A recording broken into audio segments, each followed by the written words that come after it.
I now invite the representative of Germany to make a statement. Thank you, Mr. President. Let me join others at the outset in thanking the Nigerian presidency for organizing today's debate.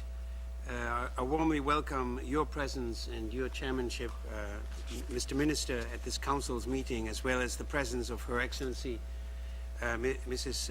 Preet Kaur, Minister of State for External Affairs of India. And I thank Undersecretary Latsu for his very stimulating briefing.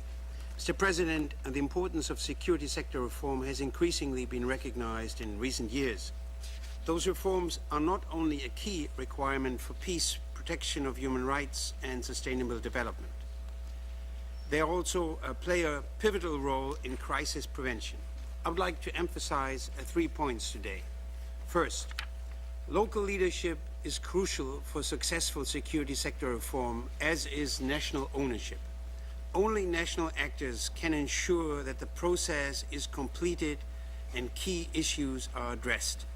If there's a lack of political will to tackle those issues, all efforts by outside actors are futile.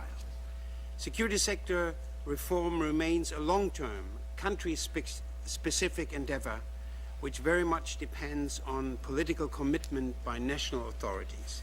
UN involvement in national security sector reform efforts should be based on a clearly defined strategy with priorities, timelines, and partnerships. Such a division of labor is also vital in the context of defining exit strategies for peacekeeping missions. In many conflict and post-conflict situations on our agenda, the reform of the security sector is a central prerequisite for achieving sustainable peace. It is a long-term transformation process that needs to aim at creating security institutions that are efficient, transparent, and democratic. Any such transformation of security sector structures has to be based on the respect of human rights and the rule of law. This is of special importance in the field of corrections. SSR has also a crucial role to play when it comes to the prevention of violence, including sexual violence. In this regard, it is also indispensable to address impunity, inter alia through the training of national security forces, strengthening the capacity of the rule of law and justice institutions. SSR needs to be approached strategically and holistically. Second, the various reform elements are interdependent.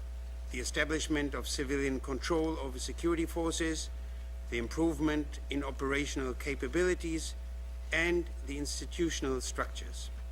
Only a coordinated security sector reform can be sustainable and efficient.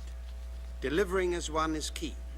We therefore welcome the close coordination between the Secretariat and its different units, UNDP, and other UN actors on security sector reform.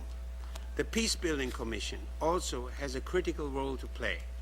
SSR has become an integral part of peace-building strategies for countries on its agenda.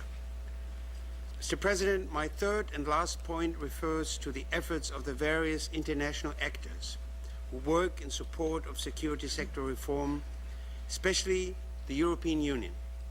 The UN is rarely the sole partner supporting SSR.